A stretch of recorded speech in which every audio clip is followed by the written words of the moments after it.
सुल्तानपुर एक ऐसा गांव है जहां मधु और रमेश नाम के दो प्यारे दोस्त रहते हैं।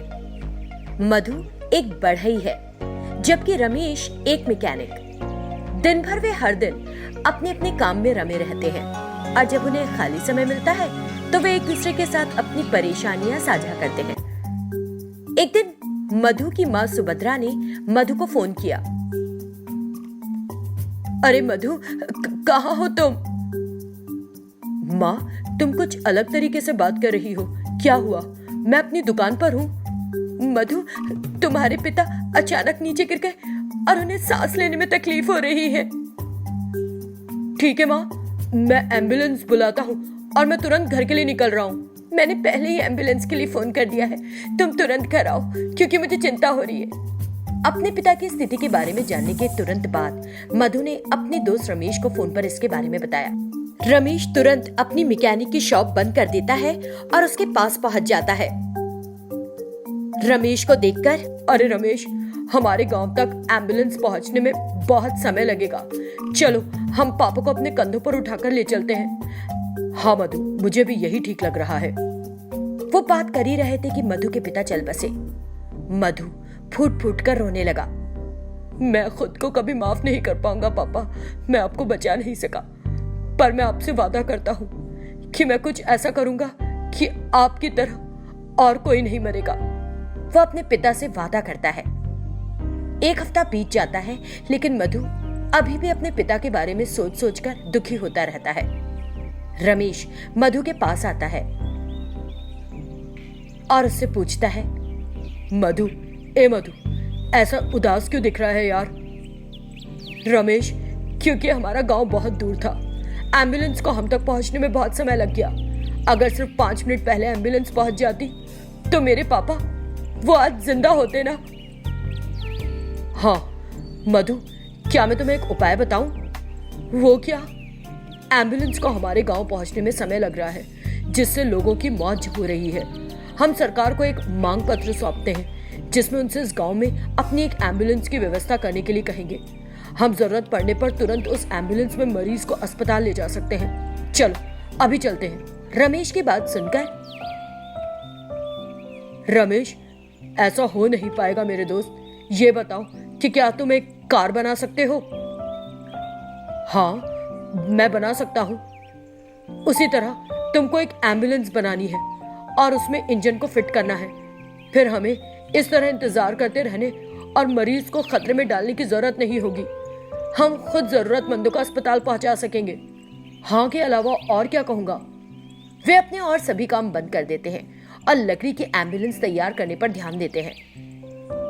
इंजन फिट करने के बाद ये वास्तविक एम्बुलेंस की तुलना में और तेजी से आगे बढ़ती है। तब से जरूरतमंद लोगों को लकड़ी की इस एम्बुलेंस में अस्पताल ले जाया जाने लगा। उनकी इस कोशिश ने कई लोगों की जान बचाई और ग्रामीणों ने उन्हें दिल से सराहा और उनका आभार माना।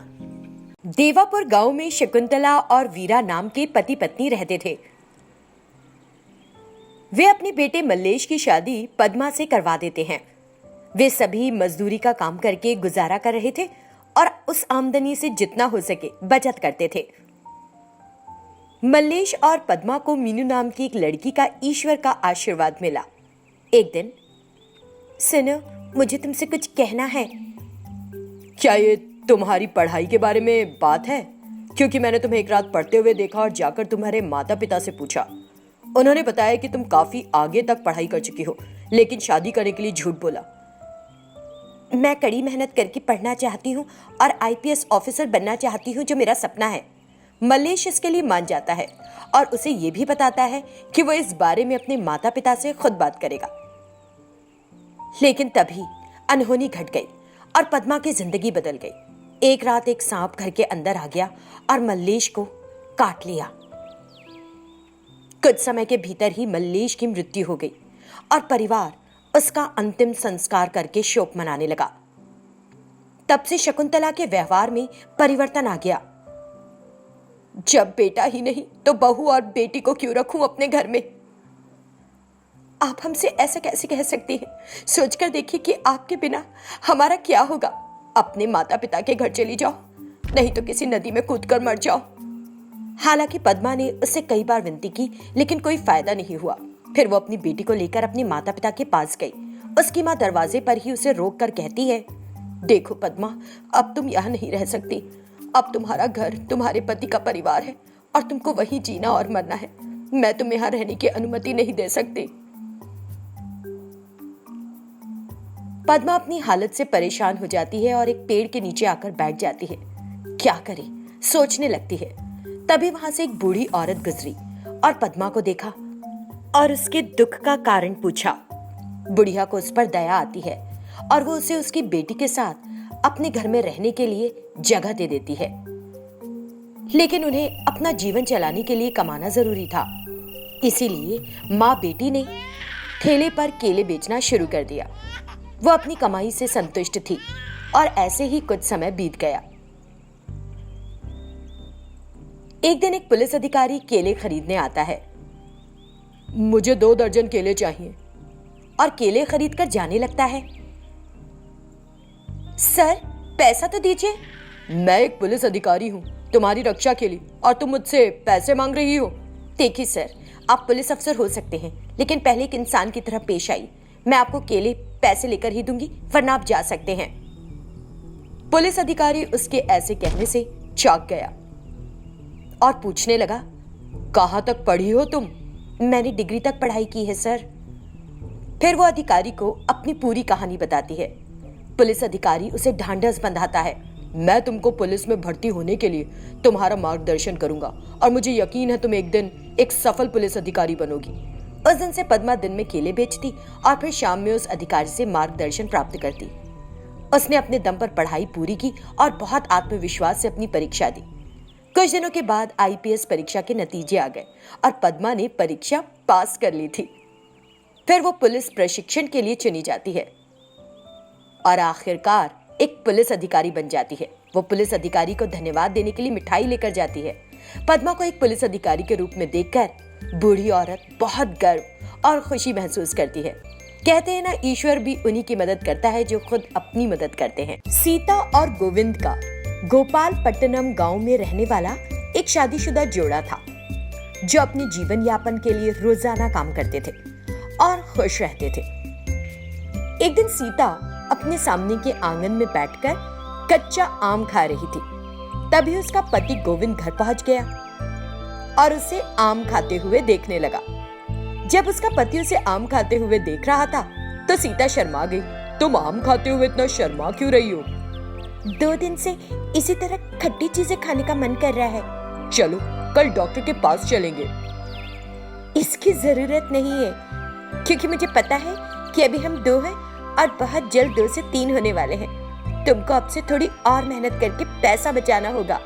गोविंद यह खुशखबरी सुनकर बहुत खुश होता है और कड़ी मेहनत करने लगता है। वो जंगल से और अधिक लकड़ियों को लाकर कुछ पैसे बचाने की कोशिश करता है। साथ ही वो अपनी पत्नी का बहुत ख्याल रखता है। जैसे ही वो दिन आता है, सीता एक सुंदर सी बेटी को जन्म देती है, लेकिन मर जाती है। गोविंद बहुत दुखी होता है, लेकिन अपनी बेटी की देखभाल करने के लिए जीता है और उसे बहुत प्यार से पालता है। पापा, लोग मुझे बिना माँ की कहकर चिढ़ाते हैं। मुझे एक माँ ला दो ना, एक माँ ला दो। मैं तुम्हें पहले ही बता चुका हूँ कि तुम्हारी माँ ने तुम्हें मेरे हवाले किया और हमें छोड़कर दूसरी जगह चली गई। तब से मैं उसकी तलाश कर रहा हूँ, लेकिन वो मिल ही नहीं रही है। सौम्या, मुझे ये सब मत बताओ, मुझे सब पता है। मेरे दोस्त कहते हैं कि अब मेरी माँ कभी वापस नहीं आएगी। मुझे एक दूसरी माँ ला दो पापा, किसी भी तरह मुझे एक दूसरी माँ ला दो। सौम्या अपने पिता से कहती रहती है और बहुत रोती है। तब गोविंद पुनर्विवाह करके शारदा नाम की एक औरत को घर ले आता है। शारदा अपना दोहरा व्यक्तित्व बनाकर रखती है। मतलब गोविंद की उपस्थिति में सौम्या से बहुत प्यार से रहती है और उसके जाते ही चिड़चिड़ी हो जाती है। माँ, भूख लगी है। दिन में 2 बार नहीं खाने से मर नहीं जाओगी। ये तो पता नहीं कि माँ के पैरों को ठीक से कैसे दबाया जाता है। तुमको खाना क्यों चाहिए? और शारदा सौम्या को डंडे से पीटने लगती है। सौतेली माँ, तुम जो भी अत्याचार करोगी मैं सहन करूंगी, लेकिन अब से तुम्हें अपनी माँ नहीं कहूंगी। मैं अपने पिता से भी कुछ नहीं मांगूंगी। तुम्हें मांगकर बहुत बड़ी गलती की। सौम्या की बातें सुनकर शारदा उस समय ठंडी हो जाती है और उसे थाली में थोड़ा सा खाना दे देती है। उसकी मार से बुरी तरह से तड़प रही सौम्या चुपचाप खाना खा लेती है। मुझे नहीं लगता कि मेरे सिवाय तुम्हारा इस दुनिया में कोई और है जिसे तुम अपना कह सकते हो। तुम ऐसा क्यों कह रही हो? हम 3 हैं, तुम, मैं और सौम्या। तुम ये घर मेरे नाम लिख दो ताकि मेरा भविष्य सुरक्षित हो जाए। ये घर सौम्या का है शारदा। शारदा समझ जाती है कि जब तक सौम्या जीवित है उसका पति उसकी बात नहीं सुनेगा। इसीलिए एक रात वो सौम्या को उठाकर रेलवे ट्रैक पर ले जाती है और वहां उसे पटरियों से बांध देती है। उस ट्रैक पर एक ट्रेन सौम्या की तरफ आती रहती है और सौम्या सब कुछ समझते हुए भी, माँ, आखिरकार मैं भी तुम्हारे पास आ रही हूँ। ईश्वर, मेरे पिता का ध्यान रखना। वो इस तरह बोलती रहती है। ट्रेन उस पटरी के ऊपर से गुजर जाती है और शारदा अपनी मनमानी करके वहां से घर लौट जाती है।